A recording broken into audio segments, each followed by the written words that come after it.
Welcome to our beloved students. I hope all are very well. This is my Ankuran biology class. তো আজকে আমরা দ্বাদশ শ্রেণীর জীববিদ্যার ক্লাসের যে সপুষ্পক উদ্ভিদের যৌনজনন অর্থাৎ sexual reproduction in flowering plants এই অধ্যায়ের শেষ ক্লাস। তো আজকে আমরা এই ক্লাসে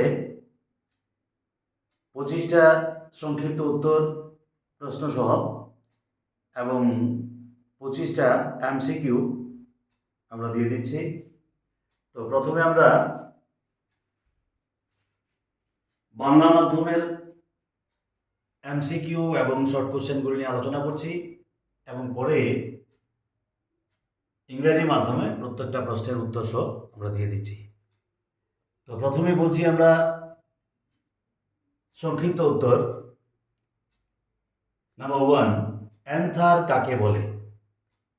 পুংকেশরের পুংদণ্ডের উপর যে থলির মতো অংশটি যুক্ত থাকে তাকে অ্যান্থার বলে। টেট্রাপোরাঞ্জিয়েট কি? ডাইথিকাস পরাগধানীতে 4টি পরাগথলি থাকে, তাই একে টেট্রাপোরাঞ্জিয়েট বলে। বাইসপোরাঞ্জিয়েট কি? মনোথিকাস পরাগধানীতে 2টি পরাগথলি থাকে, তাই একে বাইসপোরাঞ্জিয়েট বলে। এপোকার্পাস গর্ভকেশর কি? গর্ভপত্রগুলি যখন মুক্তভাবে অবস্থান করে তখন তাকে এপোকার্পাস গর্ভকেশর বলে। যেমন মিখেরিয়া। সিনকার্পাস গর্ভকেশর কি? গর্ভপত্রগুলি যখন পরস্পর সংলগ্ন থাকে তখন তাকে সিনকার্পাস গর্ভকেশর বলে। যেমন হিবিস্কাস। ডিম্বক কাকে বলে? ডিম্বক ত্বক দ্বারা আবৃত অপরিপক্ক স্ত্রীরেণুস্থলীকে ডিম্বক বলে। ডিম্বক বৃন্ত কি? যে বৃন্তের সাহায্যে ডিম্বক অমরার সঙ্গে যুক্ত থাকে তাকে ডিম্বক বৃন্ত বলে। শস্য কিভাবে গঠিত হয়? 2টি গৌণ নিউক্লিয়াস ও একটি পুংগ্যামেটের মিলিত হয়ে শস্য গঠন করে। ডিম্বক মূল কি?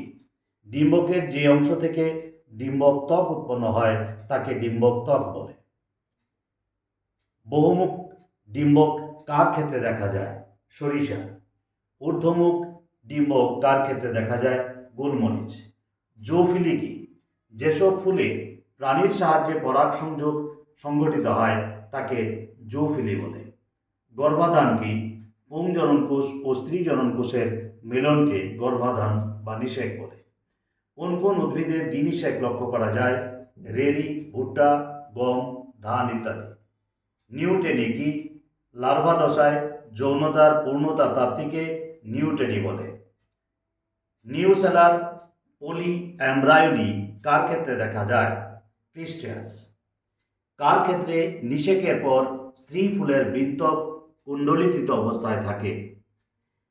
ভেরিসেনিরিয়া। পদ্মের পরাগ মিলন কার মাধ্যমে ঘটে?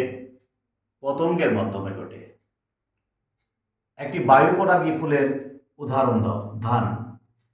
পক্ষী পরাগী ফুল কাকে বলে? যেসব ফুলে পক্ষীর মাধ্যমে পরাগযোগ ঘটে। শস্যের বীজে কোথায় খাদ্য সঞ্চিত থাকে? শস্যে খাদ্যে সঞ্চিত থাকে। কোন উদ্ভিদে ভ্রূণস্থলীর মধ্যে বেশি সংখ্যায় প্রতিপাদক কোষ লক্ষ্য করা যায়? ড্রোসা। ইমাস্কুলেশনের প্রধান উদ্দেশ্য কি? স্বনিষেক প্রতিহত করা। দ্বিনিষেকের আবিষ্কারকের নাম কি? বিজ্ঞানী নোয়াসিন। গমের মূলের কোষে 42টি ক্রোমোজোম থাকলে পরাগধানীতে কটি ক্রোমোজোম থাকে? 21টি। এ ছিল 25টি সংক্ষিপ্ত উত্তর। এবার আমরা আরও 25টি মাল্টিপল চয়েস কোশ্চেন অর্থাৎ এমসিকিউ বলছি। নাম্বার 1, কোন ধরনের উদ্ভিদে পুং ও স্ত্রী পুষ্পক উভয়ই বর্তমান? 4টি অপশান দেওয়া আছে সঙ্গে। নাম্বার 2, সপুষ্পক উদ্ভিদের পুংগ্যামেট কোন কোষ থেকে উৎপত্তি লাভ করে? নাম্বার 3, সহকারী কোষের প্রকৃতি হয়। নাম্বার 4, নিম্নলিখিত কোন স্থানে পুংদণ্ড গঠিত হয়? নাম্বার 5, পুষ্পাক্ষ হল। নাম্বার 6, কোনটি দ্বিনিষেক প্রক্রিয়ায় উৎপন্ন হয়? নাম্বার 7, কোনটি স্ত্রী জননতন্ত্রের অংশ? নাম্বার 8, সাধারণত ভ্রূণস্থলীর নিউক্লিয়াসের সংখ্যা হল? লিচুর ভক্ষণশীল অংশ হল? নিম্নলিখিত কার ক্ষেত্রে হ্যাটারোমরফিজম দেখা যায়? নিম্নলিখিত কোন উদ্ভিদে স্ববন্ধাত্ব দেখা যায়? ভেজিটেটিভ পার্থেনোকার্পি কার ক্ষেত্রে লক্ষ্য করা যায়? নাম্বার 13, এনিমোফাইলি কার ক্ষেত্রে দেখা যায়? নিম্নলিখিত কোনটি পক্ষী পরাগী উদ্ভিদ? 100টি ডিম্বাণু সৃষ্টি করতে কতগুলি স্ত্রী মাতৃকোষের প্রয়োজন? মূলের কোষে ক্রোমোজোমের সংখ্যা 14টি। এই একটি সহকারী কোষে ক্রোমোজোম সংখ্যা কত হবে? নিষেকের পর সহকারী কোষ ও প্রতিপাদক কোষ উৎপন্ন করে। ডিম্বকের ভ্রূণ পোষকটি হল? নাম্বার 19, কোনটি পার্থেনোকার্পিক ফল? ক্রিস্টোগ্যামাস ফুল কোনটি? সিনগেমির মাধ্যমে উৎপন্ন হয়। নাম্বার 22, পার্থেনোজেনেসিস নামকরণ করেন। নাম্বার 23, সপুষ্পক উদ্ভিদের লিঙ্গদ্বার হতে উৎপন্ন গ্যামেটের সংখ্যা? সাসপেনশন কোনটির অংশ? নাম্বার 25, দ্বিপরাগ সংযোগ অংশগ্রহণকারী গ্যামেটের সংখ্যা? আমি প্রত্যেকটা প্রশ্নের সঙ্গে 4টি করে অপশান দিয়ে দিয়েছি। প্রত্যেকটা 4টি অপশানের মধ্যে একটি সঠিক উত্তর আছে। তোমরা সঠিক উত্তরটা পেন্সিল দিয়ে টিকমার্ক করবে। পরে আমার যে অ্যান্সার কি দেওয়া আছে নিচে, সেই অ্যান্সার কি থেকে কারেক্ট করে নেবে। আমি এই সংক্ষিপ্ত উত্তর এবং এমসিকিউর ইংরাজি মাধ্যমও দিয়ে দিয়েছি। তোমরা এক এক করে যাদের ইংরাজি মাধ্যমটা দরকার তারা ইংরাজি মাধ্যম থেকে তুলে নেবে। সবশেষে তোমরা এমসিকিউগুলির অ্যান্সার কিটার সঙ্গে মিলিয়ে নেবে। আমি বারবার বলছি, প্রথমে অ্যান্সার কিটা দেখবে না, অ্যান্সার কি না দেখে নিজের আগে করার চেষ্টা করবে। ইংরেজি মাধ্যমে যারা ইংরেজি কোশ্চেনের মাধ্যমে এবং বাংলা মাধ্যম যারা বাংলা কোশ্চেনের মাধ্যমে। সবশেষে অ্যান্সার কিটার সঙ্গে মিলিয়ে দেখবে কার কতটা সঠিক হয়েছে। তো এই ছিল আজকে আমাদের সপুষ্পক উদ্ভিদের যৌনজনন অর্থাৎ sexual reproduction in flowering plants এর শেষ ক্লাস।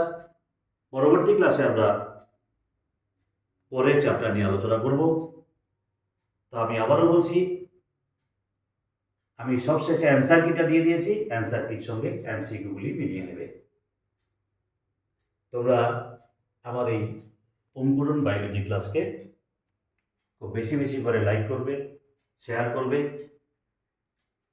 সাবস্ক্রাইব করবে এবং কোনো প্রশ্ন জানার থাকলে এই চ্যাপ্টারের মধ্য থেকে কমেন্টসের মাধ্যমে জানাবে। চেষ্টা করব তোমাদের উত্তর দিয়ে দেওয়ার। আজকে আমরা তাহলে এখানে রাখছি। সবাই ভালো থাকবে।